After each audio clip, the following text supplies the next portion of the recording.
جی ناظرین، بلاخر چلتے چلتے ہم کوہاٹ ڈویژن کے مختلف حصوں کو ہم نے دیکھا. وہاں پر ہم نے دیکھا کہ کس حد تک تباہی مچائی ہے سیلاب نے.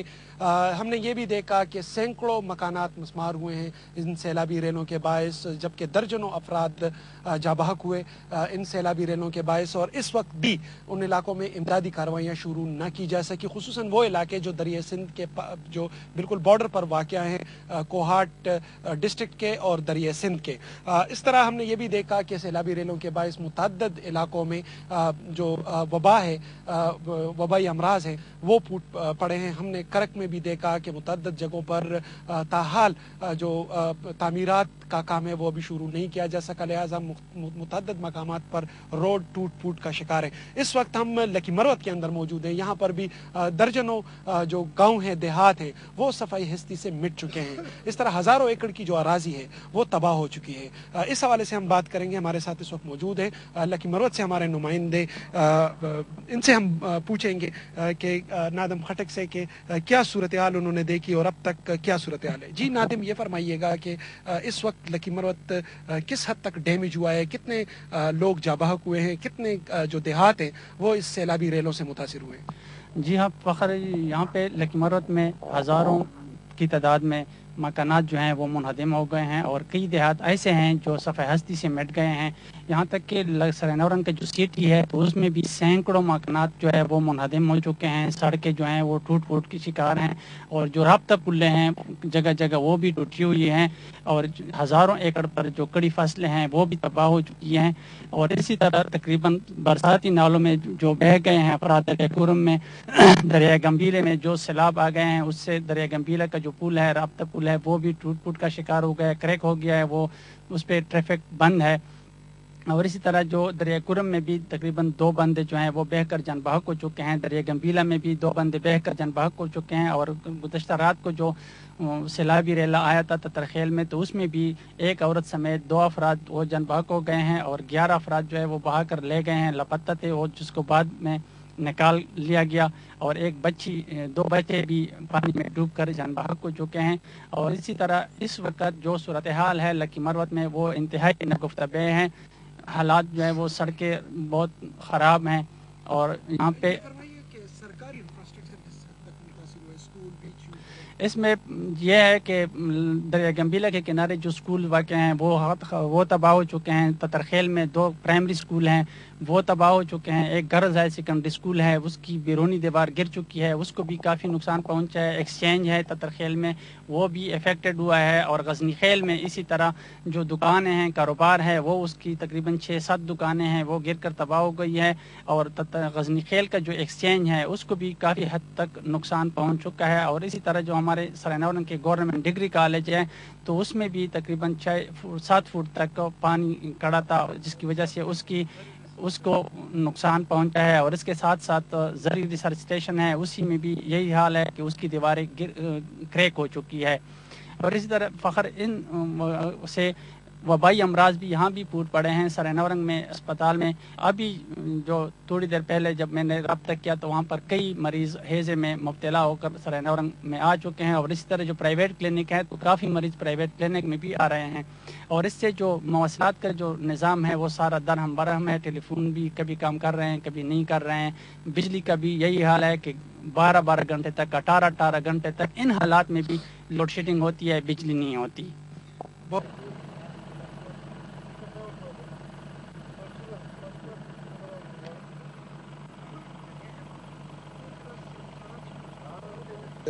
کروائیں گے علی سرور سے جو چیف وارڈن ہے سول ڈیفنس کے، کیونکہ انہوں نے ہی زیادہ تر جو ریسکیو ایکٹیویٹیز تھی یا یہاں پر جتنی بھی ریلیف کا کام تھا وہ انہوں نے سر انجام دیا ہے. یہ فرمائیے گا علی سرور صاحب کہ کتنا نقصان ہوا ہے لکی مروت کا؟ لکی مروت کا سر تو میرے اندازے کے مطابق تقریباً کروڑوں کا نقصان ہوا ہے.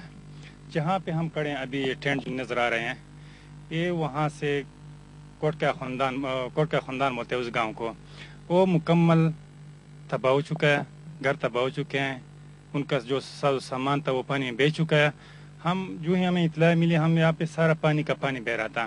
ہم وہاں پہ پہنچے، ان کے بچوں کو، ان کی عورتوں کو، ان کی جو سامان باقی بچا تھا ان کو اٹھا کر یہاں پہ لائے، ان کے لیے ٹینٹ لگائے، اور یہ لوگ ابھی یہاں پہ بس رہے ہیں.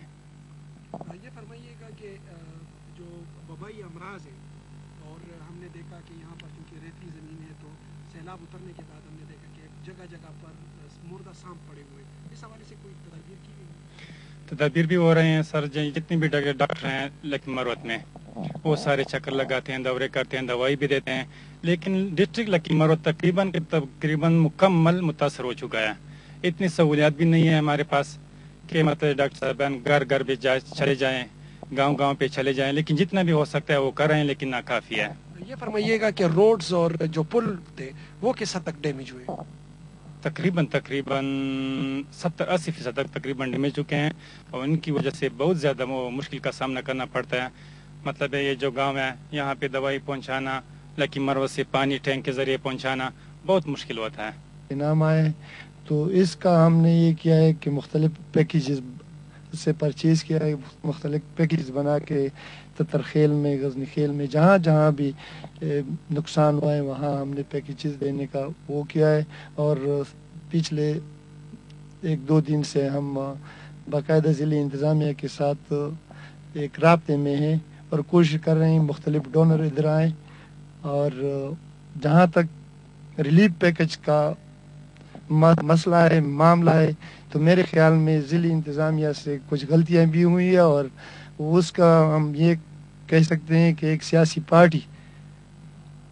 پارٹی کے تھرو، اس کے ورکروں کے تھرو ہمارے ایک گاؤں میں، وہاں اس کے جو MP ہیں اس کے گاؤں میں، اور ریلیف پیکج کے 2-3 ٹرک وہاں تقسیم ہوئے ہیں.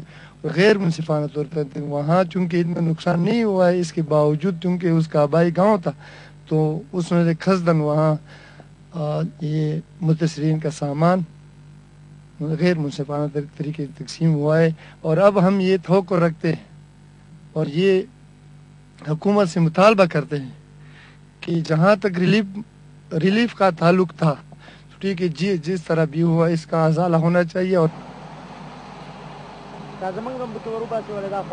جی ناظرین، آپ نے دیکھا کہ جو حالیہ سیلابی ریلیں ہیں اس نے کس حد تک متاثر کیا ہے صوبہ خیبر پختونخوا کے جنوبی اضلاع کو، جو پہلے سے ہی عسکریت پسندی سے متاثر تھے. ہم نے آپ کو کوہاٹ کی صورتحال بھی بتائی، ہم نے آپ کو کرک اور لکی مروت سمیت جو ڈی خان کے جو دیگر علاقے ہیں وہاں سے بھی ہم لمحہ بلمحہ آپ کو اپڈیٹ کر رہے ہیں. لیکن اس وقت جنوبی اضلاع کو سب سے زیادہ جو ضرورت ہے وہ ہے صاف پانی، خوراک، خیموں، اور خصوصی طور پر جو جنوبی اضلاع میں وبائی امراض پہلے ہیں، خصوصاً لکی مروت میں جو ریتلی زمین ہے، کرک میں جو ریتلی زمین ہے، وہاں پر اب سانپ پھرنے لگے ہیں. اور زیادہ تر جو لوگ ہیں وہ اس ڈر سے کہ کہیں سانپ ان کو نہ ڈس لے، وہ زیادہ تر راتوں کو چھتوں کے اوپر، جو رہی صحیح چھتیں ہیں ان کے اوپر جا کر اپنی رات گزارتے ہیں. اس طرح ہم نے دیکھا کہ صحت کی جو سہولیات ہیں وہ بالکل نہ ہونے کے برابر ہیں. حالیہ سیلابی ریلوں نے جہاں پر صحت کے جو مراکز تھے وہ تباہ کر دیے، جو انفراسٹرکچر تھا، روڈز کی حالت ازار جو پہلے سے ہی ابتر تھی جنوبی اضلاع کے اندر، اب مکمل طور پر ختم ہو چکی ہے. اس طرح جو تعلیمی ادارے تھے وہ بھی جو اس طرح سینکڑوں کی تعداد میں جو تعلیمی ادارے تھے وہ سیلابی ریلوں کی نظر ہو چکے ہیں. اس وقت جنوبی اضلاع کے عوام انتظار کر رہے ہیں کسی حکومتی پیکج کا، حکومت کی جانب سے جو امداد ان کو فراہم کی جائے گی. اور ان کا یہ بھی کہنا ہے کہ ایک جانب اگر کوہاٹ کے اندر ہم نے دیکھا کہ اس کے اوپر جو IDPs کا بوجھ پڑا ہوا ہے، خصوصاً وہ لوگ جو کرم ایجنسی کے اندر اپنا گھر بار چھوڑ کر کوہاٹ منتقل ہو چکے ہیں، اور اگزے سے جو لوگ حالیہ آپریشن کے باعث کوہاٹ منتقل ہو چکے ہیں، ہنگو میں جو صورتحال تھی اس کے باعث لوگ کوہاٹ منتقل ہو چکے ہیں. اس طرح بنو کے اندر بھی شمالی وزیرستان اور جو FR بنو کے ایریاز ہیں وہاں پر جاری آپریشن کے بعد زیادہ تر جو بوجھ ہے وہ بنو کے اوپر پڑ رہا ہے. اس طرح ٹانگ کے اندر جو محسود IDPs تھے وہ پہلے سے یہاں پر تھے، اور اب حالیہ سیلابی ریلوں کے باعث جہاں پر دیہات کے دیہات صفائی ہستی سے مٹ چکے ہیں، ظاہری بات ہے یہ تمام کے تمام تر جو بوجھ ہے وہ ان جو میجر سٹیز ہیں، چاہے ڈی خان ہو، چاہے بنو ہو، چاہے کوہاٹ ہو، یا پھر چاہے لکی مروت، لیکن چونکہ یہ عسکریت پسندی سے زیادہ تر متاثر تھے، اور اب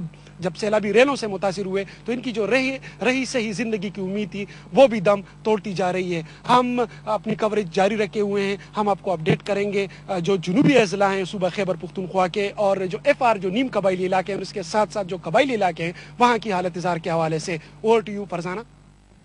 بہت شکریہ فخر کاکا خیل، ہمیں صورتحال سے آگاہ کر رہے تھے جنوبی اضلاع کی، اور یقیناً صوبائی حکومت کو اب پتہ چل گیا ہوگا کہ جنوبی اضلاع کی حالات اتنے تسلی بخش نہیں ہیں جتنا انہوں نے بتانے کی کوشش کیا۔ بہرحال پروگرام کے چونکہ بالکل ختم ہونے کا وقت آ گیا، آخر میں جاتے جاتے صرف میں اتنی بات کہوں گی کہ مجھے آج صبح ایک SMS موصول ہوا جو کہ میں یقیناً آپ کے ساتھ شیئر کرنا چاہوں گی، اور اس میں یہ لکھا تھا کہ 1947 میں رمضان اگست میں آیا تھا اور اس سال بھی رمضان اگست میں ہے، لیکن فرق صرف اتنا ہے کہ اس وقت ایک قوم کو ملک کی ضرورت تھی اور آج ایک ملک کو قوم کی ضرورت ہے۔ سوچئے گا ضرور۔ ہماری طرف سے اتنا ہی، فرزانہ علی اور یہاں موجود سب کی جانب سے اللہ حافظ اور شب بخیر۔